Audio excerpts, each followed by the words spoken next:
નમસ્કાર, હું ડૉક્ટર પૂજા કોટક. સગર્ભાવસ્થામાં કેવા કેવા પુસ્તકો વાંચવા જોઈએ તેની મુખ્ય બે રીત છે.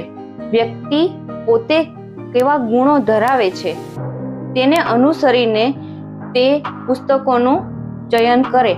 એટલે કે થનાર માતા અને પિતા પોતાના કેવા ગુણો, પોતાના કેવા સંસ્કારો અને પોતાના કેવું વ્યક્તિત્વ ધરાવે છે તે અનુસાર પુસ્તકોનું ચયન કરવું જોઈએ. કારણ કે માતા અને પિતાના ગુણોથી, એટલે કે માતૃગુણ અને પિતૃગુણોથી જ આવનાર બાળકનું બંધારણ બને છે. હવે વાત આવે છે તેના સંસ્કારની, એટલે કે ગર્ભ સંસ્કારની. ગર્ભમાં રહેલા બાળક ઉપર સંસ્કારિત કરવાથી તે બાળકમાં બીજા ગુણોનું સંવર્ધન થાય છે.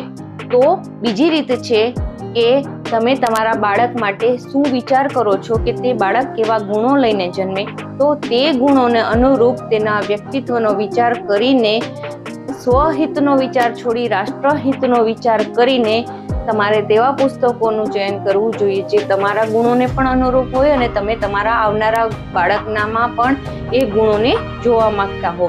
આ રીતે પુસ્તકોનું ચયન કરવાથી પછી તે ધાર્મિક હોય, તે શૌર્ય વાર્તાઓ હોય, તે મોટિવેશનલ હોય કે કોઈ પણ હોય, પરંતુ સ્વહિતનો વિચાર છોડીને સ્વાર્થી બન્યા વગર સમાજહિત અને રાષ્ટ્રહિતને સર્વોપરી રાખી અને પુસ્તકોનું ચયન કરવાથી શ્રેષ્ઠ સંતતિ નિર્માણ થાય છે.